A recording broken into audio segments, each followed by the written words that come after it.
Hey, what's up guys? So if you are already familiar with Adobe Illustrator, you know that there are pattern brushes in it which we can use to create different kind of designs. Now the same feature is not available in Affinity Designer, at least up till this version of the software, that is 1.1. But there is a way in which we can create some kind of like a similar type of a pattern brush style effect in it, and in this video I'm going to show you how you can create those kind of brushes and how you can use these kind of brushes inside Affinity Designer. Now if you are interested in that, let's get started.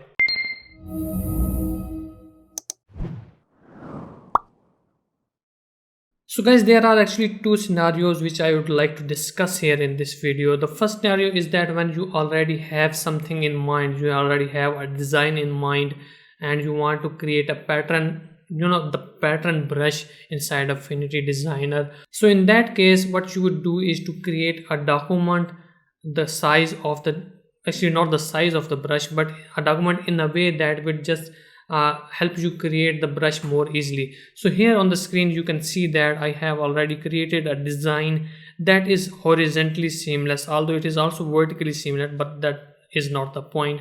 The brush should be horizontally seamless, which means the left and the right side should be seamless. There should not be a visible seam. Now in this kind of situation you can see that the whole document, the whole page is covered with the design. There is no blank space above, below, right or left of the design. So in this kind of situation are very helpful if you already know what you want to create. So let me show you how you can create a brush, a pattern brush using this design. So the first thing you would do is to export this image as a PNG image. So let me just remove the background color, and then I'm going to export it as a PNG image. In fact, I have already put a background as a white, so that's why it is showing it. So let's just keep it as it. So this is the brush, and I want to it is not actually a brush, it is a pattern, but I want to create or turn it into a pattern brush. So first I need to export it as a PNG image. So I'll just go to export and select the PNG and simply export it. So once that brush is exported, let me create a new document. So 8 by 4 inches is fine. So this is a new document and I want to use that brush inside this document. So I'll go to the brushes panel, and if it is not visible here, you can go to view, studio, and choose this option, brushes. So in the brushes panel, first I will create a new category at the top here, create new category, and in this I can either rename it, like that, rename category. So let's say I want to call it my brushes. Actually I think the my brushes category is already there, so let's just name it my brushes too. So this is the brushes category. I want to create a pattern brush in this category. So first I will go to this option at the top and choose this last option, new textured brush, new textured image brush, not the solid brush, not the intensity brush, but the image brush, and I will choose that PNG image that I have just exported. So once that PNG image is loaded in the brushes, you can already see that it is here. And before I use this brush, I need to edit it so that I can use it in the way I want to use it. So I'll just right click here and edit brush.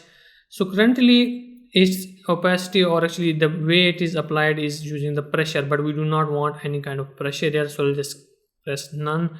And in the body it is selected as stretch, which we do not want, so I'll just select this option called repeat, and as soon as I click it, you can see that it is kind of behaving like a pattern brush, and that is what we want. So I'll just press close, and now if I just select the pen tool and I want to create some kind of like a zigzag style thing, line, and I want to apply a pattern brush here, I'll simply click this brush and it is applied it. Now if I just zoom in, you can see that it is in grayscale, it is not in the colored way. So in order to change it to the original colors, what you would do is that in the stroke at the top left corner, you will choose none as the color, and immediately your brush will turn into the type of pattern that it is there. So this is one way to do it, and if you want to scale it up, you can again edit the brush and then change the brush width. Once you close it and select the path in which the the brush is applied.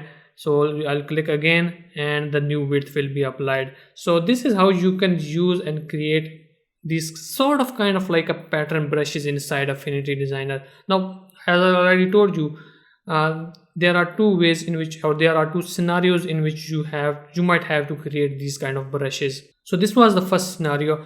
And the second scenario is that when you are already designing something, and between the design you thought of something which can be used, or in which a pattern brush might be used, and a pattern brush will be helpful in creating that design. So in that kind of scenarios, you do not have the perfect dimensions of the page or the document on which you want to create the design, or you do not want to create a separate document and design the brush. You just want to design the brush inside that document and then use it in your particular design. So on the screen here you can see that I have three different brushes here, actually not the brushes, three different design here, and I'll show you the scenarios and how you can convert these into brushes and how you can use these into brushes. And hopefully in this second scenario you will have some kind of idea in which, in the scenarios, in the ways you can use these kind of pattern brushes. So I'll just hide the bottom two and look at this one. This is kind of like a chain type of design. And one thing you might notice is that I have already grid applied to my design, and it is very helpful if you are creating brushes, so that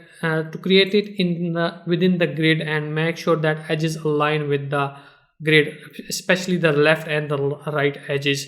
And at the top you should have this option checked that is called the force pixel alignment. It will help you a lot in creating these brushes and exporting it in a way that your brushes are perfect, there are no imperfections in it. So this is the brush, and clearly you can see that it does not cover the whole document from the left to right. It is just inside here at this point. So what I would do is to use only this portion to export it as a PNG image and then use it as a brush. So what I would do, instead of going to the file and export, what I would do is choose this. There is a special panel called slices. So I'll go to view, studio, and I'll choose this option called slices. Actually you need to go into the export persona, and here it is. So in the export persona, the slices panel will already be there next to the layers panel. If it's not, you can go to the view, studio, and choose this slices option. So in this slices option, what we need to do is to first create a slice, and that slice should cover this design that we have already created. So in the layers panel you can see that in the slices I have this brushes selected, and first we need to create the slices, and on the left hand side you can see we have a slice tool, and in the slice tool what I would do is to just drag and create a slice here, and I'm just going to zoom in and make sure that I slice is covering, you can say that, just touching the edges of my brush, just like that, left edge, and also it should touch the right edge as well. There shouldn't be any space. As you can see there, currently there is a space.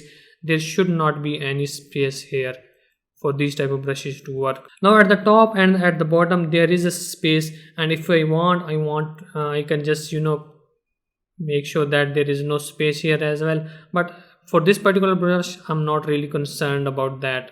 And in here you can see that there is 900 by 300 pixels, which tells me that if I export this slice I will get a 900 by 300 pixels PNG image. So this is the brush, okay. And now what I want to do is to convert this slice into a PNG image, but before I do that I need to go to this persona, simple designer persona, and I need to make sure that I do not have a white background.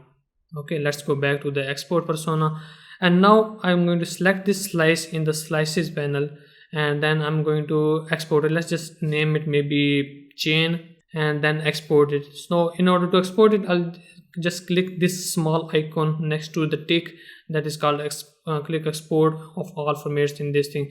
At the top we have export options called known as the PNG image and all that, because I'm going to export it as a PNG image and everything else is the same.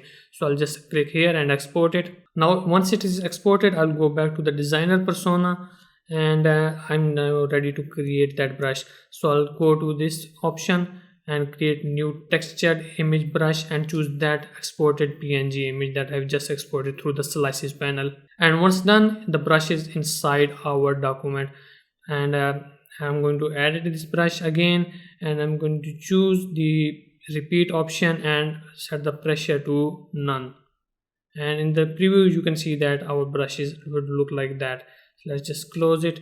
So I can now again use the pen tool and create kind of like that and apply that brush. And as it is already black, we do not have to remove the stroke color because it will not make any difference. So you can see that within few minutes I have created this chain link, and it is a perfect edge to add. There are no seams between that. So this is how you can create these brushes. Let me show you another example here. The second example, this one. Now in this example you can see that the design is not actually perfectly pixel to pixel on left to right edges, and it does not have to be because for this particular design, because this is an organic kind of element or organic kind of object. And in order to do that, what I would do is just I'm going to again first slice it.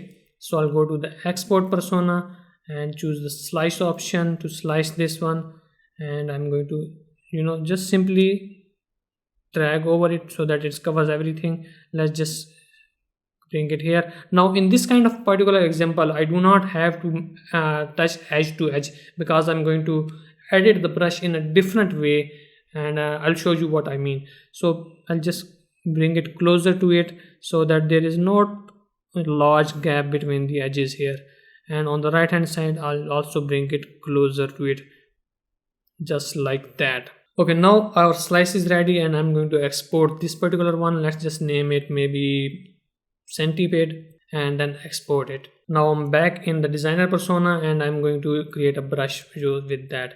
So again I'm going to here in the brushes panel at the top choose this textured image brush and selected that centipede image that I've just exported. So again I'm going to edit it. Now let me show you, before I edit it, let me show you what happens if I apply this brush. So this is the brush that we have previously applied. So if I just apply this brush, you can see that it doesn't look like the thing that we have just created because it's complete mess. It's not something that we wanted. So I'll just go to the edit, and first thing we need to do is to change from pressure to none and repeat. Now again, if I choose the repeat, you can see that there are multiple objects. There is not a one single thing. If I just click here again, okay, let me choose this option and click here again, you can see that it's not one single object, it is multiple objects or multiple these creatures, and they can be helpful if you want to create something like that, multiple creatures in a line. Maybe that's called the ants, I think ants or whatever it's called, ants hopefully. So this is helpful in that case as well. But if you want the whole thing to be a single creature, different type of legs, what you would do here is that go to edit the brush, select this option, and in this option here at the bottom, what you would do is to edit it, is change its size from here and bring it kind of like division here at this point, and on the right hand side you can bring the offset at this location here as well. Okay, and in the preview you can see that now the whole thing is looking like a one creature, it's not multiple creatures. So I'll just click close, and once again I'll select the curve, and now if I click it, you can see that this whole thing looks like a one creature. Let me just make a smaller curve.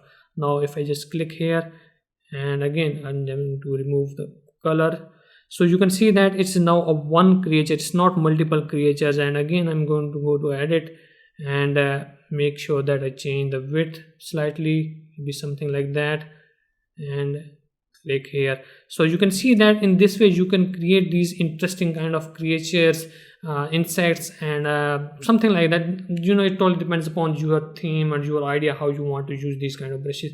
Now this is another way to use these kind of pattern brushes.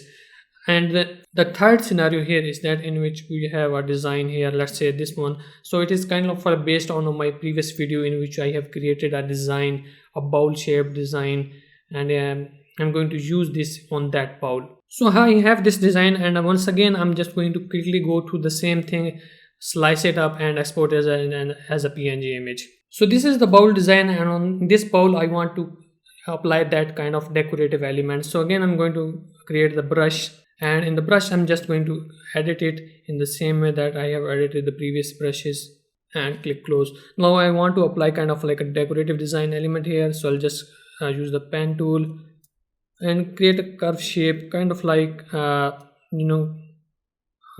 making it similar to the curvature of this bowl, and I'm going to apply that brush. Let me just cancel any kind of color and edit the width of the brush, and you can see it in the preview that it's looking pretty fine. I think that would look fine. Well, let's just close it. And now what I would do is I just going to go into the bowl shape and make it a child of it, and you can see that our design is applied on the brush. And if I want to create multiple copies of it, I'll just double click it and maybe resize the width of the curvature of this brush here, and you can see that it is already applied here. So guys, this is how you can create and use these kind of pattern brushes inside Affinity Designer. Now there is a little bit drawback here using these brushes in Affinity Designer, and that is if you apply it on a perfect square or any kind of object that has a sharp edge to it, and these brushes would not work perfectly. And let me just show you quickly what I mean. So here inside it, in this document, I'm going to create, maybe let's say just create a square here, and just place it here, and then create an oval shape down here as well. So let's just remove any kind of fill color from it. So in this square, if I apply this brush, this chain brush, you can see that it is kind of like a messed up here at the edge, and there are certain options here which can be used to try to fix it, but it does not really fixes you can say that this problem perfectly. So there is then a corner option called overlap option. So there is an overlap option, it kind of fixes it, but there is a some kind of blank area here, and there is a fold area here and a pull area. So it has some drawbacks or some shortcomings in this software, but still it's pretty useful if you want to use it. Now if I apply the same brush on this ellipse tool, you will see that it is perfect. There are no kind of you can see that problematic edges or problematic areas, and if I apply this brush as well, it will still be the same thing and will just perfect. So make sure that when you are using these brushes inside Affinity Designer, there are no perfect squares, actually no perfect corners or sharp corners to your designs, and you will not face any kind of issues with using these brushes apart from that. So guys, if you have found this video to be helpful, make sure that you press the like button and spank the smack the subscribe button and the bell icon, and hopefully I'll see you in the next video, and thank you for watching.